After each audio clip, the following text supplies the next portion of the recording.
তাজমহল পৃথিবীর সবচেয়ে সুন্দর ইমারতগুলোর একটি।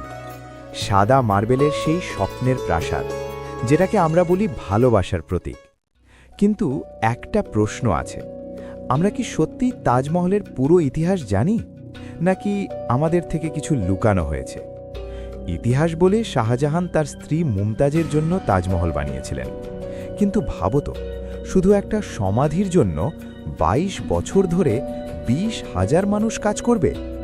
এত বিশাল প্রাসাদ, এত জটিল নকশা, এত বড় এলাকা, শুধু একটা কবর? কিছু যেন মিলছে না। সবচেয়ে রহস্যময় বিষয় হল, তাজমহলের নিচে আছে ২২টা বন্ধ ঘর। হ্যাঁ, ২২টা, যেগুলো আজও সিল করা। সাধারণ মানুষ তো দূরের কথা, অনেক গবেষকরাও ঢুকতে পারেন না। কেন? ওই ঘরগুলোর ভিতরে কি আছে? পুরনো দেওয়াল, গোপন সুড়ঙ্গ, নাকি আরও প্রাচীন কোনো স্থাপনার চিহ্ন? কিছু ইতিহাসবিদ দাবি করেন তাজমহল নাকি আগে থেকেই ছিল, শাহজাহান শুধু সেটাকে পরিবর্তন করেছিলেন। কেউ বলেন এটা ছিল রাজপ্রাসাদ, কেউ বলেন মন্দিরের মতো কাঠামোও পাওয়া গেছে ভেতরে। কিন্তু সত্যিটা কি, আজও অজানা।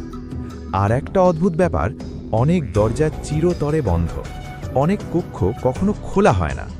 যদি কিছু লুকানোর না থাকে, তাহলে এত গোপনীয়তা কেন? হয়তো সবই গুজব, হয়তো সত্যিই শুধু একটা সমাধি। কিন্তু একটা কথা নিশ্চিত, তাজমহল শুধু ভালোবাসার গল্প নয়, এটা ইতিহাসের সবচেয়ে বড় রহস্যগুলোর একটি। আর হয়তো এর সব উত্তর আমরা কোনো দিনই জানতে পারবো না। তুমিও যদি তাজমহলের এই রহস্য জানতে চাও, কমেন্টে লিখো তাজমহল।